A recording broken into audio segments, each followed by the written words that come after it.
नमस्कार दोस्तों, स्वागत है आपका अपने चैनल स्मिता की आवाज़ में। एक पत्नी ने अपने पति को अपने लिवर का एक हिस्सा देकर उसे नई जिंदगी दी और वही पति होश में आते ही अपनी पत्नी से तलाक मांगता है।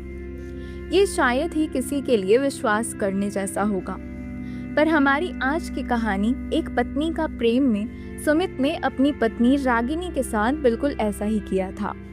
तलाक के पीछे की वजह सुनकर आप और भी हैरान हो जाएंगे। अस्पताल के रिकवरी वार्ड के बेड पर रागिनी लेटी हुई थी। 8 घंटे की सर्जरी के बाद अभी अभी उसे होश आया था।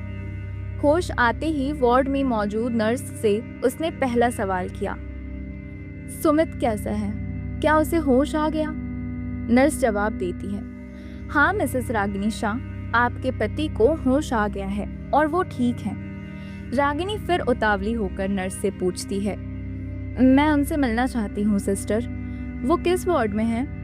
नर्स जवाब देती है, आप उन्हें अभी नहीं मिल सकती। रागिनी फिर बेचैन से पूछती है, तो मैं उनसे कब मिल सकती हूँ?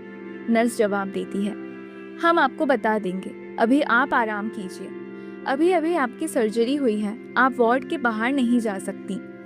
इतना कहकर नर्स वहाँ से चली जाती है। उधर रागिनी अपनी पति को देखने के लिए और उससे बात करने के लिए बेचैन हो जाती है। डॉक्टर या नर्स जो भी उसके वार्ड में आता है वो सबसे बस एक ही सवाल करती है, क्या मैं अब अपने पति से मिल सकती हूँ? सबका भी एक ही जवाब होता है, हम आपको बता देंगे मिसेस रागिनी। एक दिन बाद एक नर्स आकर रागिनी को कहती है, अब आप अपने पति से मिल सकती हैं। रागिनी के लिए ये जैसे कोई बहुत बड़ी खुशखबरी थी। उसका दिल खुशी से झूम उठता है, उसकी आंखों में चमक आ जाती है। वो फिर अपने वार्ड से निकलकर सुमित के वार्ड में जाती है। रिकवरी वार्ड के बेड पर लेटे सुमित के पास जैसे ही रागिनी पहुंचती है, वो उसका हाथ पकड़ लेती है। उसकी आंखों से खुशी के आंसू बहने लगते हैं। धीरे से मुस्कुरा कर वो सुमित से कहती है, सुमित, हम जीत गए, सब ठीक हो गया है। सुमित एक ही झटके में अपना हाथ रागिनी के हाथ से छुड़ा लेता है और मुंह दूसरी तरफ कर लेता है। सुमित का यह बर्ताव रागिनी को बहुत अजीब लगता है। उसे लगता है शायद सुमित को कोई परेशानी हो रही है। वो फिर सुमित से पूछती है, सुमित, तुम ठीक हो ना? पेट में कोई दर्द तो नहीं हो रहा है या कोई और परेशानी तो नहीं है? सुमित कोई जवाब नहीं देता। वो उसकी तरफ मुंह न करके अचानक ही कहता है, रागिनी, मुझे तुमसे तलाक चाहिए, मैं अब तुम्हारे साथ नहीं रह सकता।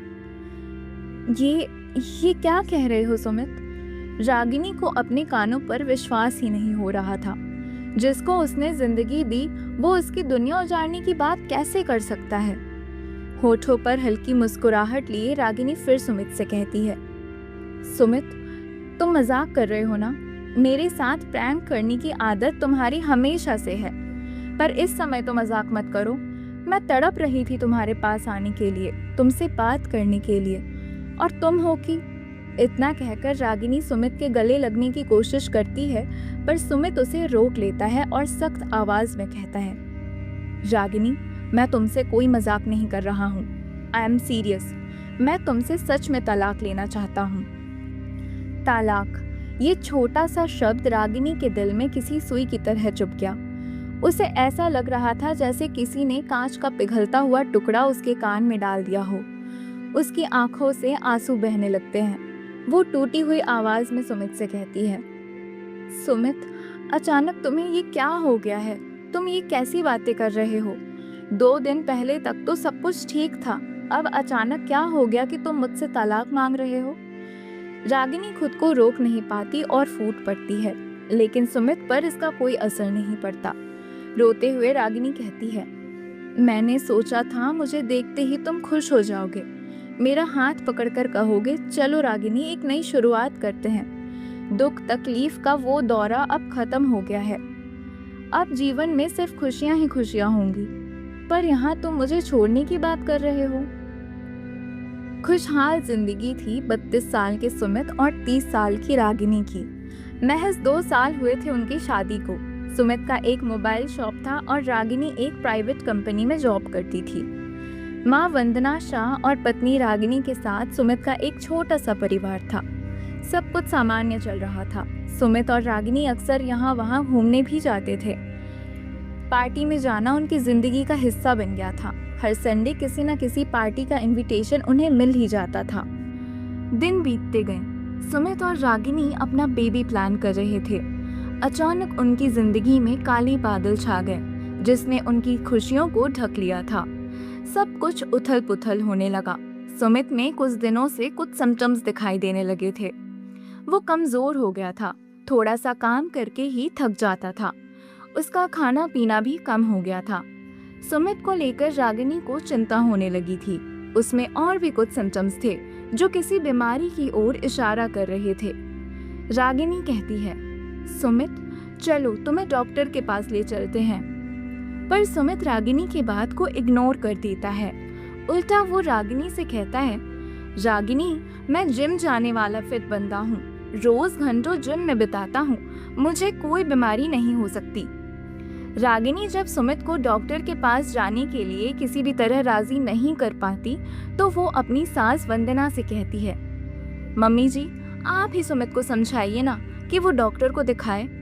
वंदना सुमित को समझाती है, देखो सुमित तुम्हें एक बार डॉक्टर के पास जाना चाहिए, इन सिम्टम्स को नजरअंदाज करना ठीक नहीं है। सुमित थोड़ा चिढ़ कर कहता है, ओहो मम्मी आप भी रागिनी की ही तरह बात कर रही हो। मैं चल फिर पा रहा हूँ, खा पी रहा हूँ, काम भी कर रहा हूँ, कहाँ से लगता है कि मैं बीमार हूँ। ठीक है मम्मी, अगर मुझे कभी लगेगा कि मैं बीमार हूँ तो मैं जरूर डॉक्टर के पास चला जाऊंगा। कुछ दिन बीत जाते हैं। सुमित को अब कुछ शारीरिक समस्याएं होने लगी थीं। एक दिन वो रागिनी से कहता है, रागिनी चलो एक बार डॉक्टर को दिखा ही लेते हैं। अब तो मुझे भी ऐसा लग रहा है जैसे मेरे शरीर में किसी बीमारी ने घर कर लिया है। रागिनी सुमित को एक अच्छे डॉक्टर के पास ले जाती है। वो डॉक्टर को सुमित में दिख रहे सिम्टम्स के बारे में बताती है। डॉक्टर ध्यान से सुमित को देखते हैं और फिर कहते हैं, मैं कुछ टेस्ट लिख देता हूँ, आप ये सभी टेस्ट करवा लीजिए। रिपोर्ट आने के बाद ही हम बता सकेंगे कि ये सिम्टम्स क्यों हो रहे हैं और उसी के मुताबिक आपका आगे का ट्रीटमेंट होगा। सुमित वो सभी टेस्ट करवाता है और रिपोर्ट लेकर सुमित और रागिनी फिर से डॉक्टर के पास जाते हैं। डॉक्टर सारी रिपोर्ट पढ़ते हैं और गंभीर होकर रागिनी से कहते हैं, आपके पति का लिवर खराब हो गया है। यह सुनकर रागिनी चौंक जाती है। उसकी आंखों में आंसू आ जाते हैं। किसी तरह खुद को संभाल कर वो डॉक्टर से पूछते हैं, ये ठीक तो हो जाएंगे ना डॉक्टर साहब? डॉक्टर कहते हैं, अभी के लिए मैं कुछ मेडिसिन लिख देता हूँ, बाद में इनका प्रॉपर ट्रीटमेंट होगा। डॉक्टर फिर रागिनी से कहते हैं, देखिए मैं आपको किसी धोखे में नहीं रखना चाहता। मिस्टर सुमित की लिवर की कंडीशन बहुत खराब है। कह सकते हैं कि उनका लगभग 50% लिवर खराब हो चुका है। हम इलाज करेंगे, अगर उनका लिवर ठीक हो जाता है तो अच्छी बात है, लेकिन अगर नहीं हुआ तो लिवर ट्रांसप्लांट के अलावा कोई और ऑप्शन नहीं है। रागिनी सुमित को लेकर घर लौट आती है। सास वंदना को सब कुछ बताती है। बेटे के लिवर खराब होने की बात सुनकर वो भी रोने लगती हैं। सुमित अपनी पत्नी और माँ को समझाता है, आप लोग चिंता मत कीजिए, डॉक्टर ने कहा है कि ट्रीटमेंट से मैं ठीक हो सकता हूँ, और अगर नहीं भी हुआ तो क्या हुआ, एक दिन तो सबको मरना ही है। रागिनी सुमित के मुंह पर हाथ रख देती है और कहती है, खबरदार आगे से ऐसी बात की तो। उसकी आंखों से आंसू बहने लगते हैं। रोते हुए रागिनी कहती है, सुमित तुम ठीक हो जाओगे, विश्वास रखो, हम अच्छे से अच्छे डॉक्टर से तुम्हारा इलाज करवाएंगे। सुमित की माँ कहती है, हाँ बेटा, ऐसी निराशा वाली बातें मत करो। सुमित का ट्रीटमेंट शुरू हो जाता है।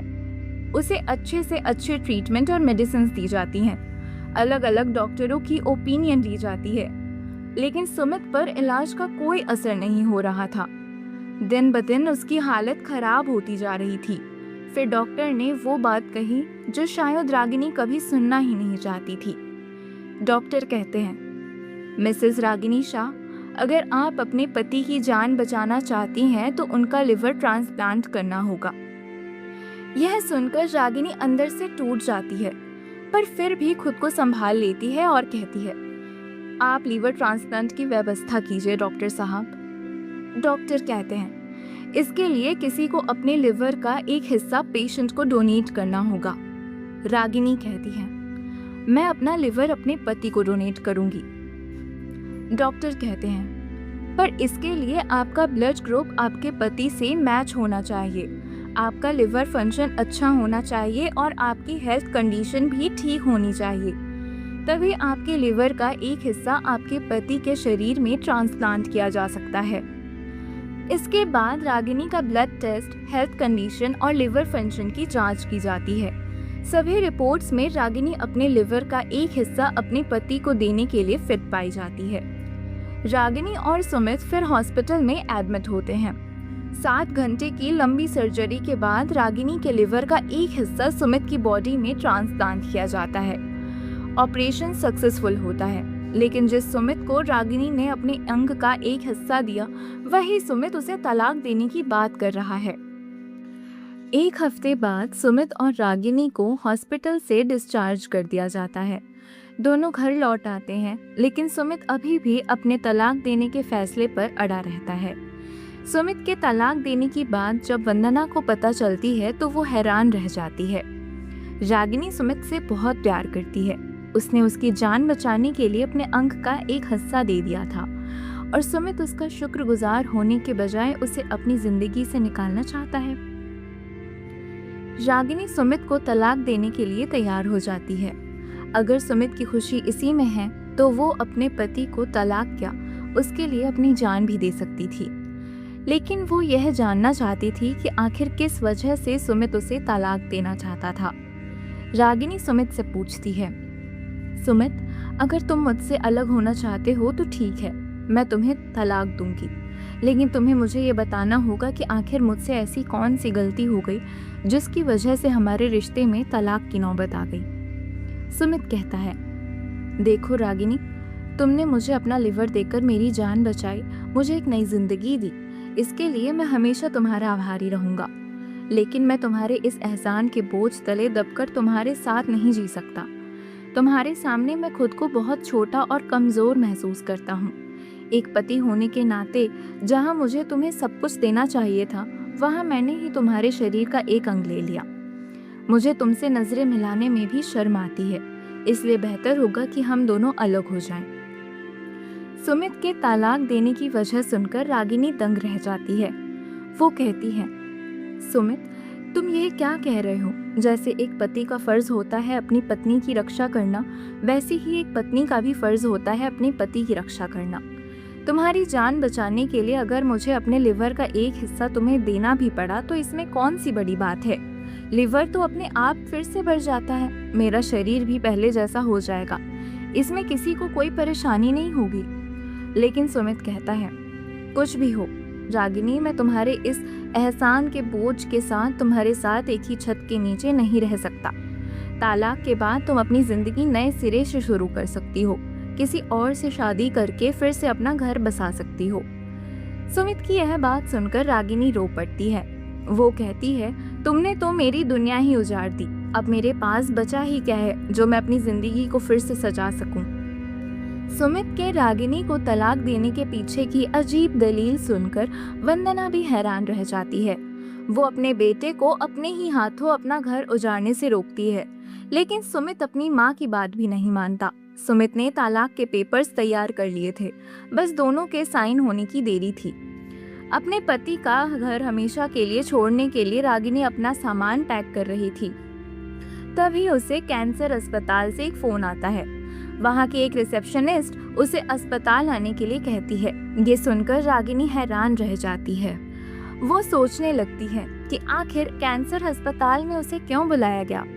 रागिनी ज्यादा सोचती नहीं, वो तुरंत कैंसर अस्पताल में पहुंच जाती है। फिर वो रिसेप्शन पे जाती है। रिसेप्शनिस्ट उसे एक डॉक्टर से मिलने के लिए कहती है। रागिनी फिर उस डॉक्टर के चेम्बर में जाती है। डॉक्टर रागिनी से कहते हैं, मैंने ही आपको फ़ोन करके यहाँ बुलाया है। रागिनी घबरा कर पूछती है, क्यों डॉक्टर, मुझे इस कैंसर अस्पताल में क्यों बुलाया गया?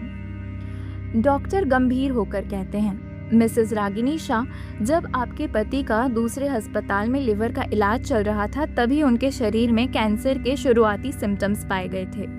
ये बात आपके पति को भी बताई गई थी, लेकिन उन्होंने आपको ये जानकारी देने से मना कर दिया था।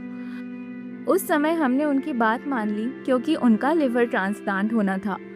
उस समय पेशेंट को स्ट्रेस और टेंशन से दूर रखना जरूरी था, लेकिन यह नियमों के खिलाफ है कि मरीज की स्थिति के बारे में उनके परिवार को जानकारी न दी जाए। यह सुनकर रागिनी के पैरों तले जमीन खिसक जाती है। वो डॉक्टर से पूछती है, कैंसर किस स्टेज में है डॉक्टर साहब?